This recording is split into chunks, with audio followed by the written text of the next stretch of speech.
you. Thank you very much for being here, everyone. Good evening. I'm San Francisco Mayor London Breed, and I'm joined here today by the Department of Public Health, Dr. Grant Colfax, as well as Dr. Susan Phillips, and members of the Board of Supervisors, including the President of the Board, Shaman Walton, members Raphael Mandelman, Matt Dorsey, and our State Senator Scott Wiener. We are here because we, as a city and county of San Francisco, officially are declaring a state of emergency for a public health crisis in San Francisco involving monkeypox. And more clearly, we want to make it known that San Francisco has one of the highest case rates already of monkeypox of any other major city in the country. And just to put that into perspective, we saw over the past couple of weeks the numbers began to rapidly increase. At one point there was 60, then there was 80, then there was 140. And when there was 140 on July 20th, I sent a letter to the Secretary of the Department of Health and Human Services, Javier Becerra, expressing significant concern and urgency for the need for vaccines in San Francisco, and that we are at a very scary place. And we don't want to be ignored by the federal government in our need. So many leaders of the LGBT community have also, weeks ago, asked for additional help and support and assistance. And this was July 20th, and now here we are, July 28th, and we're double that number at 281 cases of monkeypox and in desperate need of vaccines. And to also put that into perspective in terms of the numbers, we've received about 12,000 vaccines to date. We really need 70,000. We sent in a letter as well asking for about 35,000, because what we want to do is we want to prevent the numbers from increasing. We have a solution in the vaccines, and we want to make sure that everyone who is requesting a vaccine gets one. We have 5 sites identified in San Francisco and have to close many of those sites because we've run out of vaccines. So we're all here today because we know the importance of this. We know the challenges of what happens in San Francisco when we put public health on the back burner. We've seen this happen before in history. During the AIDS crisis, when San Francisco was virtually left on its own to fend for itself, to address what became a real pandemic in this country. And we use the examples of the work that we did when we came together during the AIDS crisis to fight against the discrimination, against the hate, to focus on public health, because this is about public health of the residents of our city. And so by sounding the alarm, what we're saying is this is not going to be ignored, that this is a public health crisis, that we are in desperate need of vaccines to support the people of San Francisco. And so here to talk specifically about what it is that's happening in the Department of Public Health and what we're going to continue to push for and fight for, and what this declaration of emergency will do and will represent and will help us with in San Francisco, is the Director of the Department of Public Health, Dr. Grant Colfax.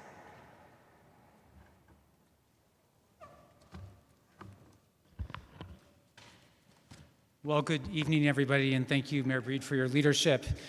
And I really want to thank Senator Wiener, President Walton, and Supervisors Mandelman and Dorsey for joining us today. Today's announcement is a critical piece of our city's response to the monkeypox outbreak. By declaring that this is a local health emergency, we are making sure everyone that everyone understands that this is a threat to our entire community. And as the mayor has mentioned, our city has a rich history of elevating, celebrating, and advocating for the lives of the LGBTQ plus community. We have always, as a city, as a community, been at the forefront of advocacy, treatment, research for medical conditions that disproportionately impact our LGBTQ plus community. And you know, this is personal for me.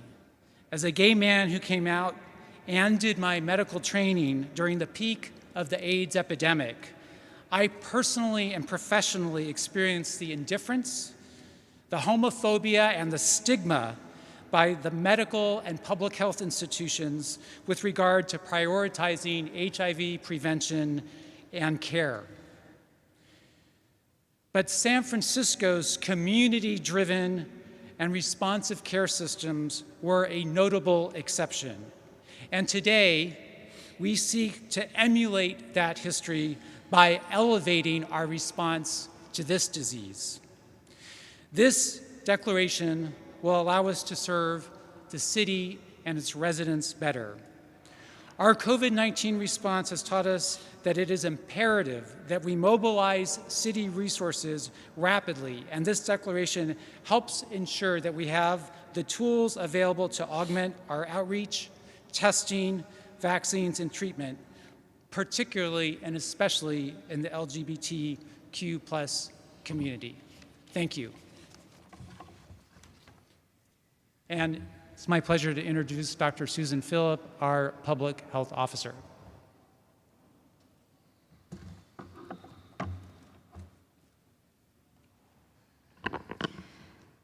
Thank you so much, Mayor Breed and Dr. Colfax, for your words. Good afternoon. My name is Dr. Susan Phillip. I'm the Health Officer for the City and County of San Francisco. As Health Officer, I'm issuing this declaration to affirm our commitment to the well-being of the communities that Dr. Colfax mentioned, our LGBTQ communities, to allow us to move more quickly to obtain and distribute the resources needed to help those who are disproportionately impacted. And within the LGBTQ communities, we know that Latino men who are gay men, bisexual men, other men who have sex with men, and trans individuals are being disproportionately impacted. So we're so happy to work with our community-based organization partners, such as Dr. Tyler Termier, who is here today with the San Francisco AIDS Foundation and their amazing team, and our partners who have particular expertise and work from within and for Latino communities in San Francisco. San Francisco will not leave anyone behind in this critical moment. We understand the difficulties in trying to get vaccinated. And let's make no mistake, even though no one has died of monkeypox in San Francisco, it is causing severe suffering and pain for many individuals. There are people who are unable to eat due to pain. There are people who are unable to urinate or have a bowel movement. I know these are strong words, but this is the reason why we must act now to preserve the health, reduce suffering of our fellow San Franciscans. This declaration will help us ease the process systematically of vaccine distribution. It will also send a message to the federal government that San Francisco is in dire need of more vaccines. We have had to prioritize first doses of vaccines to get vaccine to as many people who could benefit from it as possible in San Francisco. And for the time being, we will defer, we will not cancel, we will defer the second appointment until our supply improves. We will notify the community when our supply is sufficient to schedule those second doses. This is our best strategy at this moment to keep San Franciscans as protected as possible while supplies are limited. And I want to now introduce Senator Scott Wiener, who has been a strong champion for the health of gay men and all of our LGBTQ communities in San Francisco during our outbreak of monkeypox. Thank you, Senator.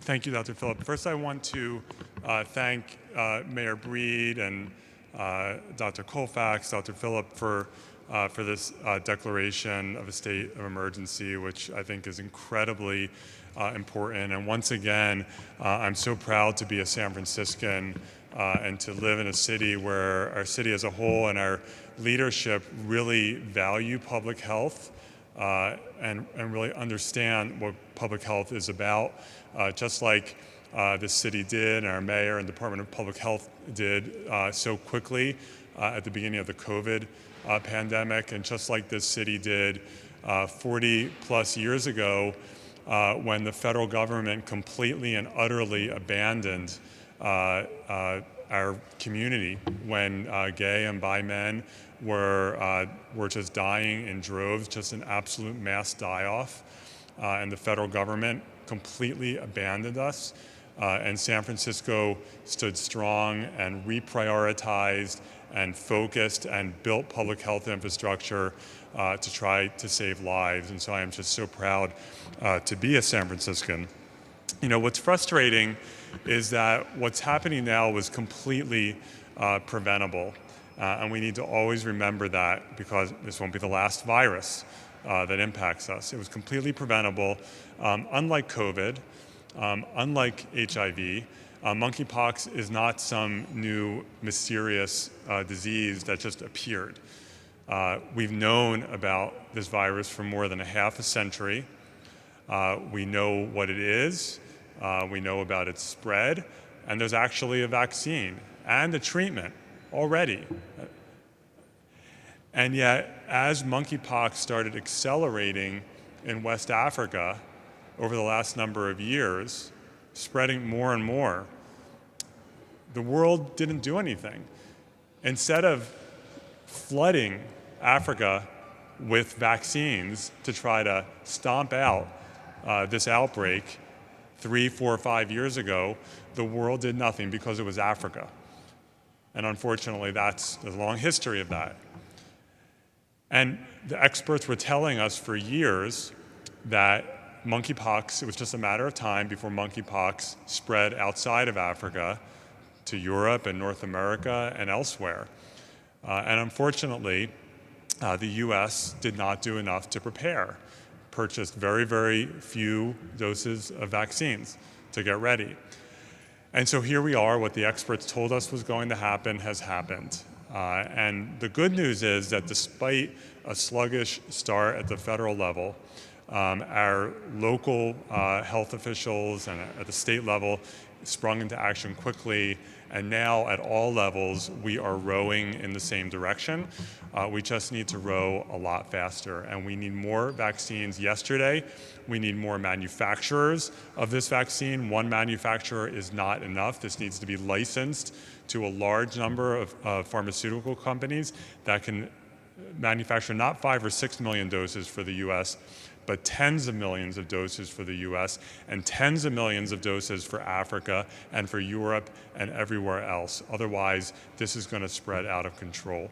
We have a very small window of time to control this outbreak, and if we don't, it might become endemic, and then we're going to have to deal with it forever. I'm really happy to report that at the state level, we have a group of legislators who are working together with the administration. We are making a budget request to provide support to our county public health departments. The counties are all going to have to stand up testing, vaccination sites, and do a lot of education and grassroots outreach. And we should not let the counties just have to do this on their own. They're already underfunded, and so the state needs to step up. We have a budget surplus and provide resources to our county public health departments. And then finally, I just want to say that I came of age as a gay man in 1987 when I was 17 years old, and it was at one of the worst points of the HIV crisis. And I feel like this is like deja vu, that once again, gay men are getting attacked and demonized and blamed as we get sick. And that we can never tolerate that. We need to call out these attacks and this homophobia and treat this as what it is. This is a health problem and we need to act with compassion and strength, make sure everyone has access to what they need to remain healthy. So again, Madam Mayor, thank you so much. And it is now my honor to bring up Supervisor Raphael Mandelman, who's also been incredibly vocal and tenacious around this outbreak. Thank you, Senator Wiener. The microphone comes down. I am very grateful for this declaration of emergency, and want to thank our public health officer, Susan Phillip, and our mayor, and our director of public health. It communicates to different folks a message that needs to be communicated. In the face of a slow, sluggish federal response, it communicates to the federal government that there is an emergency and it is real, and it demands an immediate response with urgency. We need vaccines. We needed them a month ago. We needed them weeks ago when Director Colfax asked for 35,000 as a first installment. It has been pointed out we've gotten 12,000 at this point. We need 70,000. We need more from the federal government, and we need it yesterday. It communicates to folks who may be at risk that this is an emergency. A monkeypox, we hope, will not kill you, but I have talked to too many doctors and too many folks who have gotten monkeypox, who have described the symptoms that are associated with this, the potentially lifelong disfigurement that can come from monkeypox. People need to take this seriously. If you can get yourself a vaccination and you are at risk, do it. If you are not able yet to access a vaccination, do some serious thinking with yourself about risk mitigation. This is something that gay, bi, and other men who have sex with men have been doing for a long time, but it's important to do it now. It's important to do it this summer. And it communicates an important message to everyone who works in city government who is going to have something to do with getting vaccinations out, and gives them the tools that they need to respond with alacrity. So I am, again, grateful that San Francisco is taking this step, and look forward to other levels of government treating this crisis with the seriousness that it deserves and the urgency. Thank you. And I think I am introducing my colleague, Supervisor Matt Dorsey. Thank you so much. I just want to say thank you to the Department of Public Health, Dr. Colfax, and Dr. Phillip, and Mayor Breed. As was mentioned, San Francisco has a long history. It's called the San Francisco model for how we respond to public health crises. That was how we responded so effectively a generation ago to the AIDS crisis. I think we saw that again in how effectively our city responded to COVID-19 2.5 years ago. And I think we're seeing it again today. So I just want to say how grateful I am to the leadership of our city and our public health officials, to Senator Wiener, President Walton, Supervisor Mandelman. And with that, I'd like to just hand it off to Tyler Termier, the CEO of the San Francisco AIDS Foundation. A public health crisis, a community filled with fear, unanswered questions, and valid outrage, a resilient people that have had to rise up in support of one another, to educate each other, and to fight for the access to the resources that they need and deserve. A moment in history where a federal public health response fails a community, causing them unnecessary emotional, mental, and physical harm. No, I'm not talking about or chronicling HIV policy from the earliest days when the federal government resisted addressing the onset of AIDS in our country. I'm referencing this very moment in our nation's history when there has once again been a lack of urgency during a public health crisis that is impacting cis and transgender men and non-binary folks within the same social and sexual networks within our country. So how did we get to this moment? This history of the US government and our action on HIV/AIDS from the past offers us important lessons concerning the limits and possibilities of US public health policy and healthcare delivery. The last few years should have taught us valuable lessons on how to intentionally and equitably scale up testing, community awareness, vaccination, and how coordinated harm reduction messaging can help prevent the spread of disease. But here we are, months after ringing the first alarms to the federal government, weeks after my warning that we had an imminent window to prevent the spread of monkeypox in our community, and now we arrive at a public health state of emergency. San Francisco AIDS Foundation applauds this decision of the city to declare monkeypox a public health emergency. We hope that this decision will bring greater resources and attention to monkeypox response here in San Francisco, and we are continuing to push the federal government to also declare a similar public health emergency. Now, we've heard that one reason that the federal government has decided not to declare a public health emergency around monkeypox is because monkeypox is not a fatal disease, as we've heard. This is true. But what cannot be overstated is that monkeypox is causing extreme distress, fear, anxiety, and pain to our community. There will be unfortunate, lasting consequences to our communities because of the federal government's slow and inadequate response to this outbreak. Even with this public health emergency declared here in San Francisco today, we cannot let up on our demands for a number of things here in our city. We need more vaccines, and we need them quickly. We must ensure that testing and vaccines are made available to all people who may be at increased risk for monkeypox. Our clinicians need easier access to monkeypox treatment so that people who are diagnosed with monkeypox can receive care quickly and efficiently. We also need to be lifting up vaccine equity in this moment and ensuring that communities that are disproportionately being impacted by monkeypox have access to the information and resources they need. This evening at 6 p.m., San Francisco AIDS Foundation will host a Spanish language town hall to provide information to the Latinx community who is currently feeling the disproportionate impact of monkeypox here in San Francisco. It will be virtually streamed from our website. And finally, we must continue to fight stigma by balancing the need for population-specific messaging with non-stigmatizing, sex-positive health communication and public health response strategy. For ongoing information about monkeypox, please visit our website at San Francisco AIDS Foundation and reach out to our monkeypox hotline if you have questions, fear, or concern. Thank you so much. Thank you, and I appreciate everyone joining us here today. And just to be clear, the message is that if there were any other community that was disproportionately impacted by monkeypox, the way the gay community has been impacted, this whole country would be up in arms.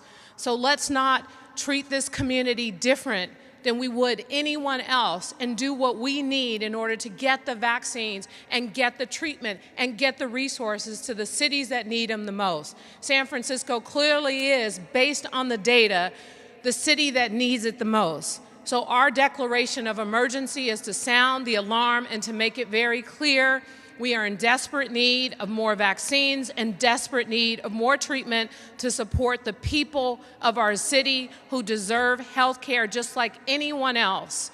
And I also want to take this opportunity to recognize and thank Speaker Nancy Pelosi, and we have Dan Bernal here, who is not only a representative of Speaker Pelosi, but also president of the Health Commission here in San Francisco. All our wonderful speakers, and again, thank the president of the board, Shimon Walton, for being here on behalf of members of the Board of Supervisors, expressing just how critical this is to our city and the need to do everything we can. We have the infrastructure. We have the ability to move vaccines to the community quickly. We have the community partners. We can do this, but we definitely need support from our federal partners, and we will not let up until we get the resources we need to have a significant impact and to see these numbers decline and get to a point of being non-existent. And with that, we're going to open it up to any questions that you may have for mostly Dr. Phillips and Dr. Grant Colfax. Eric Burkett with the Bay Area Reporter. A couple questions real quickly. Do you anticipate the same levels of cooperation that we saw in COVID on the nine-county regional basis to try and counteract this? And in your press release, you had stated that you acknowledged that this was disproportionately affecting the LGBTQ community, but said that it affects everybody equally. Could you elaborate on that? I think it's more so, we're talking about an issue around public health, and I think Dr. Colfax or Dr. Phillip should talk more specifically about the coordinated effort and also the fact that, you know, some of the misinformation around how this disease is transmitted, because it's not attributed directly to being a sexually transmitted disease. So I want Dr. Phillip and Dr. Colfax to address that specifically. Thank you. Thank you very much for the question. So, as always, the counties in the region and us as health officers are very coordinated and talk regularly. So they're informed about the actions that San Francisco is taking. And we have talked about ways in which we can mutually support the work that is happening in San Francisco. It's really important. We need more vaccines here in San Francisco. There are neighboring counties in the Bay Area that are getting less than 100 vaccines per allocation. So it is a regional importance, and we are closely communicating with them as well. But we are taking this first step because it is so incredibly important to San Francisco, as the mayor and our other speakers have said.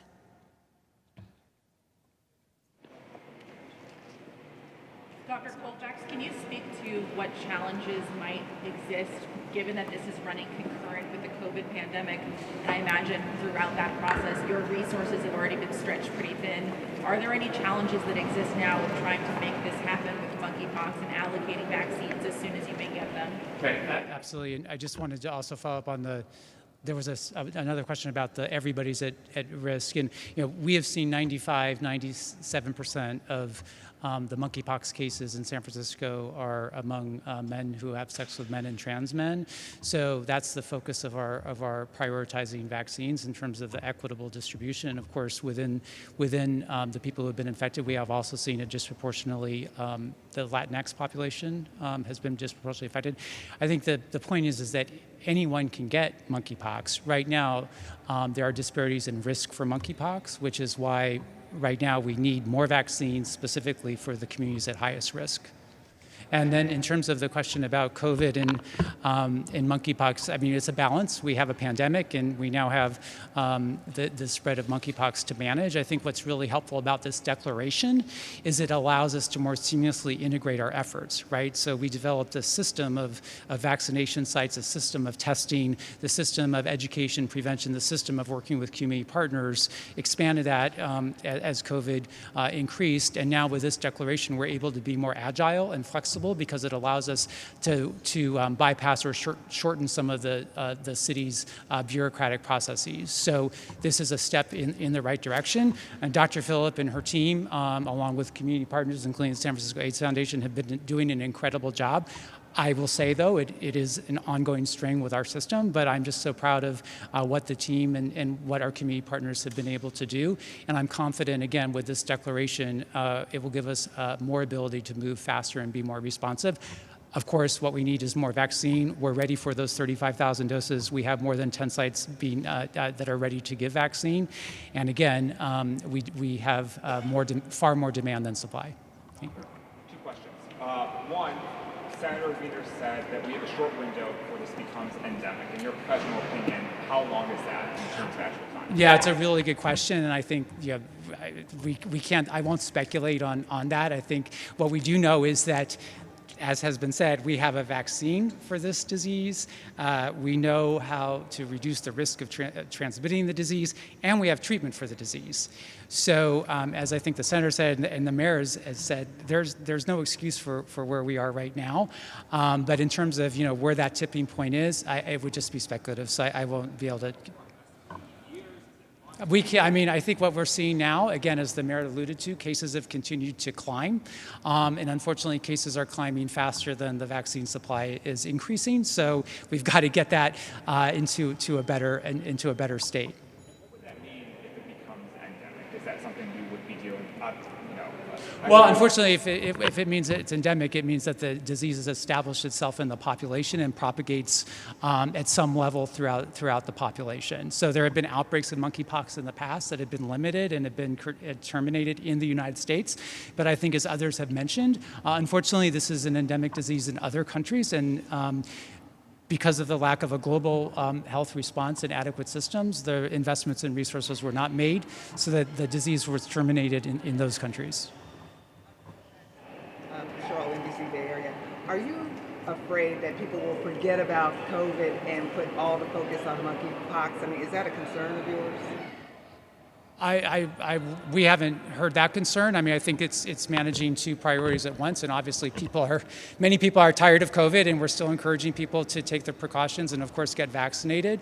But we're really trying to ensure that people have all the information they need about both of these diseases, both of these serious diseases. I think what we're really, and I want to emphasize, this monkeypox is a serious disease. It's painful. It's causing tremendous distress among people who become infected. It can cause lifetime scarring in situations. So this is not as widespread as COVID. It's not as transmissible as COVID, but we need to ensure that people are taking this seriously as well.